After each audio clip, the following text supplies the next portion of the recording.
안녕하세요. 대단히 반갑습니다. 그림론 잔영TV 이종수입니다. 이번 시간은 1169번째 시간으로 일본물어 28이라는 글을 읽어드리겠습니다. 일본물어 28 신상목.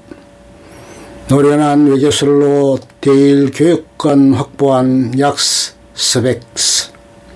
네덜란드 명과 평후다오 전쟁 치른 후 타이완 점령 식민지 건설.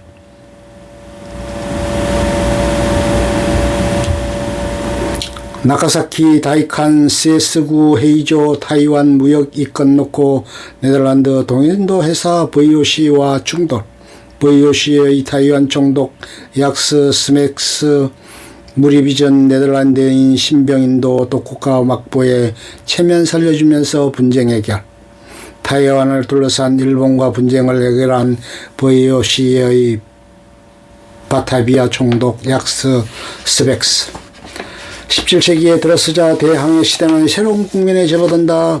해양 진출 후발주자인 네덜란드, 영국은 포르투갈, 스페인의 대항로 패권에 그 세계에 도전했다. 가톨릭 교권이 설정한 전통의 기득권은 이미 의미를 상실했다.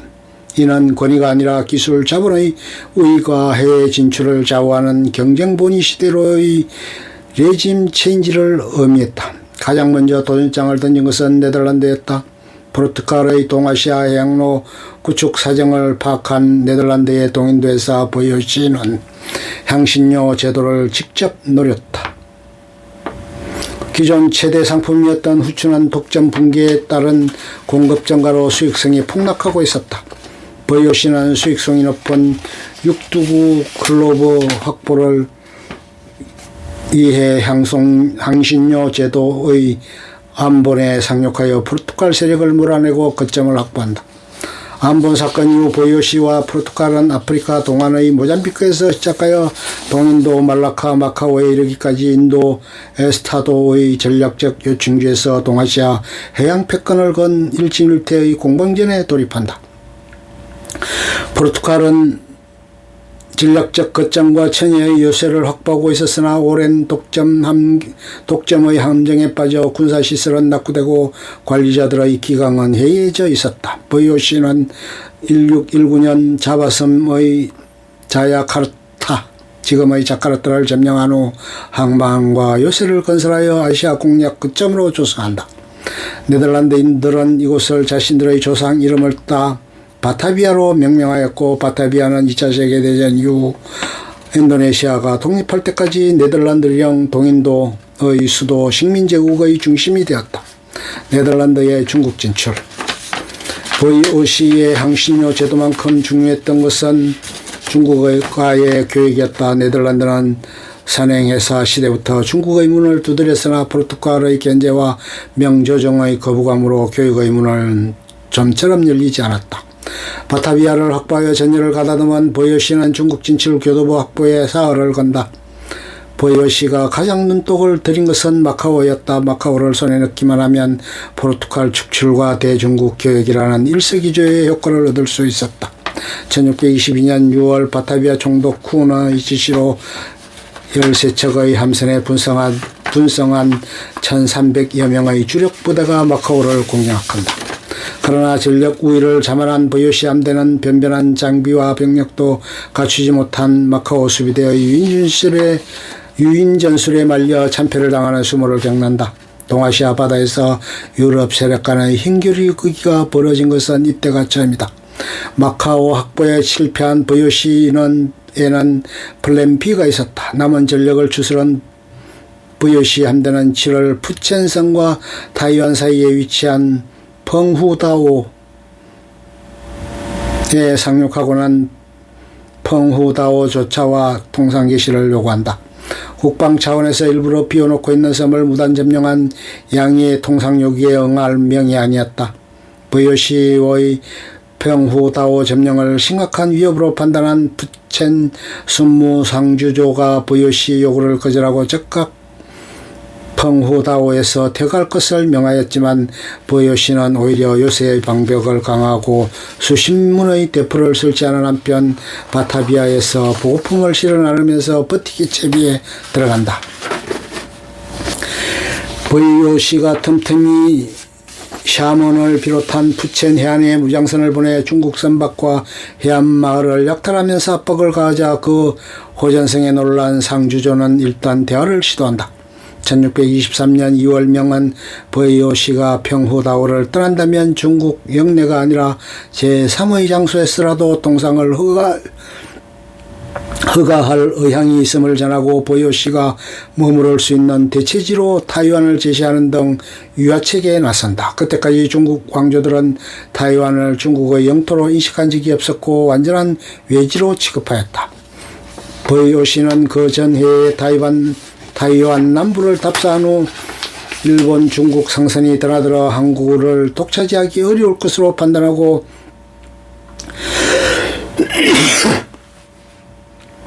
평후다오를 우선적으로 점령하기로 마음먹은 터였다. 협상의 결론을 내지 못하고 지지부진한 가운데 보이오시는 명을 약올리듯 밀수와 약탈에 나서며 명을 압박했다.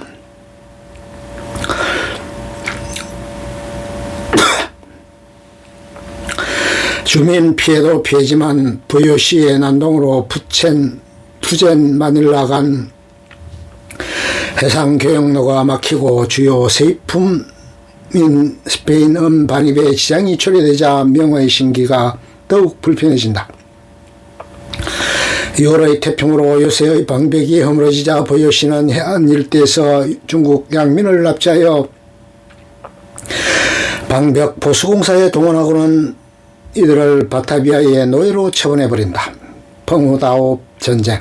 보이오시의 만행에 베이징이 알려지면서 명 조정의 경각심이 고조된다. 명의 병부는 푸젠 순무에 남거익을 임명하고 모든 수단을 동원해 보이오시를 중국 해안에서 몰아낼 것을 지시한다.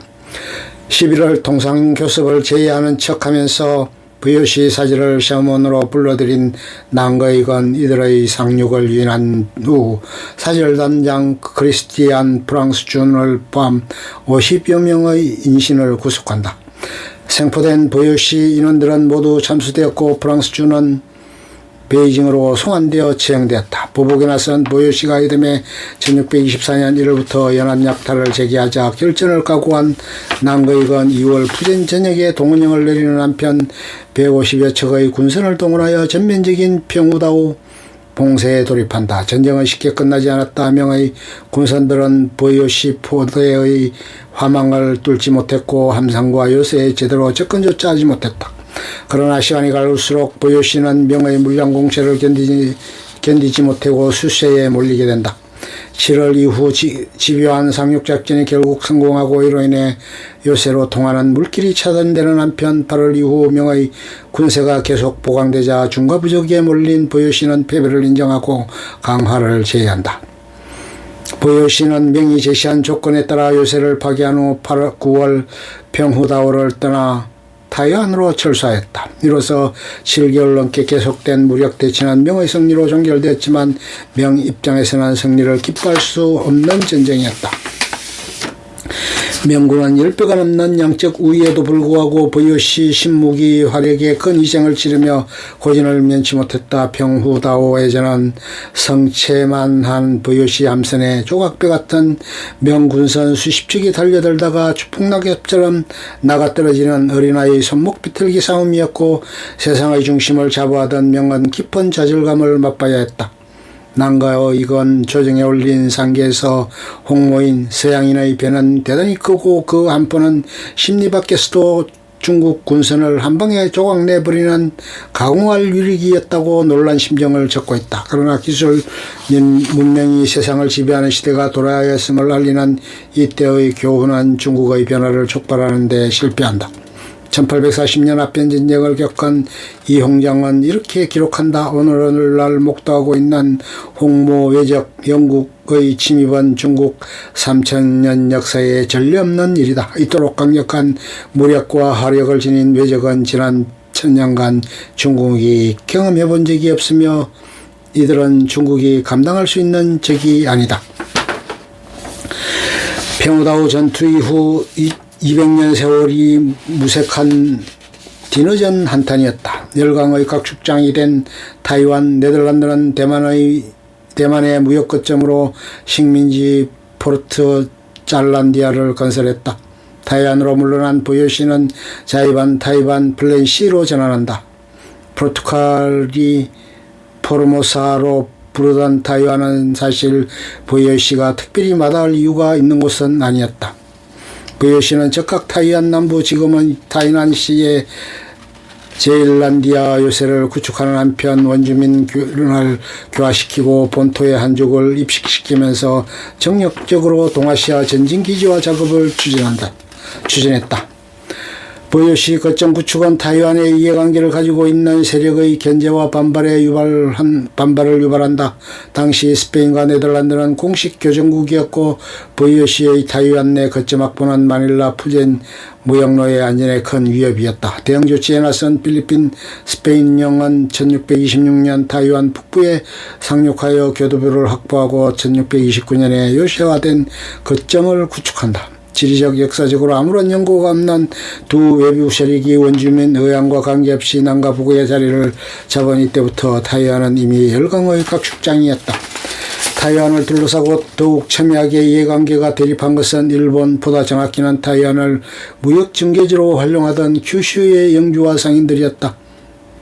보요시가 오기 전부터 일본의 밀무역선이나 주인선들은 타이완에서 명상인들과 비공식 거래를 하거나 원주민들로부터 사슴뿔과 가죽을 구입하고 있었다. 명상인들로부터 구입하는 생산은 일본의 가장 중요한 교육품이었고 사슴뿔과 가죽 역시 사무라이 갑옷 제작에 쓰이는 소재로 값진 수입품이었다.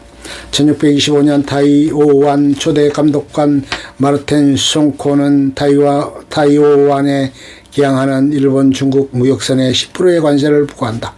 일본이 굴러온 도로의 일방적 조치에 반발하면서 사달이 벌어진다. 1626년 타이완을 주무대로 삼고 있던 나카사키 다이칸 세수구 헤이조 휘하 주인선 선장 하마다